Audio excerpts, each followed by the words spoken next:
Сәлем бердім баршаларыңызға, менің каналыма қош келдіңіздер. Бүгін сіздерге өте дәмді әрі ерекше ас гуляштың жасау жолымен бөлісемін.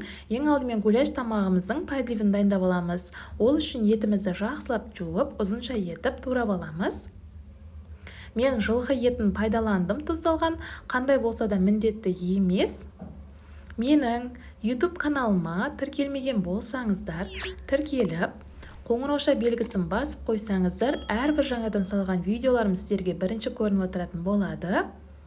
Еттеріміздің барлығын осылай осынша етіп турап дайындап алдық. Енді пиязымызды турап аламыз. Пияздарымызды турап алдық. Енді сковородкамызды отқа қоямыз. Сұйық майымызды құйып, орташа отта етімізді салып, 10-15 минуттай қуырып аламыз. Құрамына не қосқаным, қанша граммнан қосқаным барлығын описание бөліміне жазып қалдырамын. Пиязымызды саламыз. Жақсылап араластырамыз. Неғұрлым көптеу қуырсаңыздар, соғұрлым тамақтарымыз өте дәмді болып шығады. Томатный паста қоссаңыздар болады, немесе помидор қоссаңыздар да болады. Осылай жақсылап араластырамыз. Бетін жауып тұратындай ғып, жақсылап қуырып алғасын су құямыз. Көп су құюдың қажеті жоқ, еттеріміз жауып тұрса болды. Мен пайдалымыздың қасына пюре дайындадым. Қайнап тұрған суға картошкамызды ашып дайындап алған. Пісіріп аламыз. Міндетті түрде қайнап тұрған суда пісіріңіздер. Пайдалымыздың бетін жауып, қоп қоямыз. Картошкаларымыз пісіп шықты, азғантай су алып қаламыз қайнатылған судан. Сары май қосамыз 1 қасық. Сүтімізді қосып үстіне жақсылап картошкаларымызды езіп шығамыз. Май көп қоспаңыздар. Осылай бір келкі болғанша езіп алдым. Үстіне тұз қосамыз. Картошкамызды қайнатып жатқанда тұз қоспаңыздар. Дәміне қарай тұз, бұрыш қоссаңыздар болады.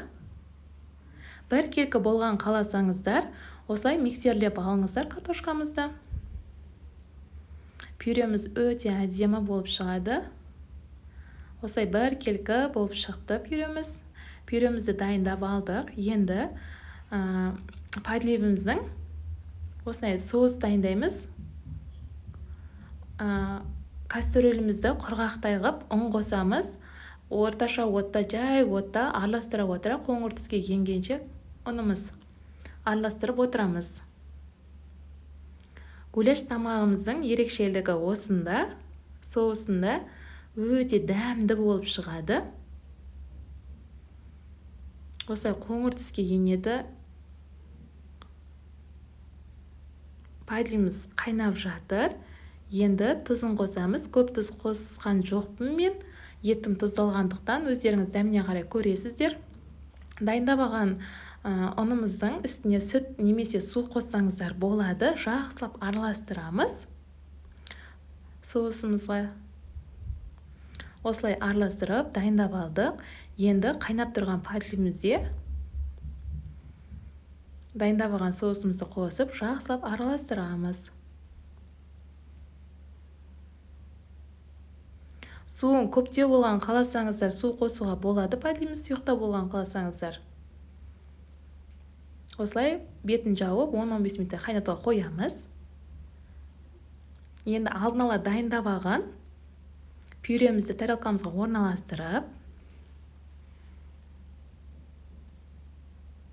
жақсылап орналастырып алдық. 10-15 минутта пайдалымыз дайын болды. Енді қасына пайдалептерімізді құямыз. Өте дәмді болып шығады. Міндетті түрде жасап беріңіздер. Барлық жанның көңілінен шығады. Картошкаларыңызды сәндесеңіздер де болады, немесе пайдалепті үстіне құйсаңыздар да болады. Ол өз қалауларыңыз. Ұнап жатса лайк басып комментария қалдырыңыздар. Сіздермен бірге болған таң жарқын. Егер сұрақтарыңыз болып жатса, комментария бөліміне жазып қалдырыңыздар. Міндетті түрде жауап беремін. Қош, сау болыңыздар.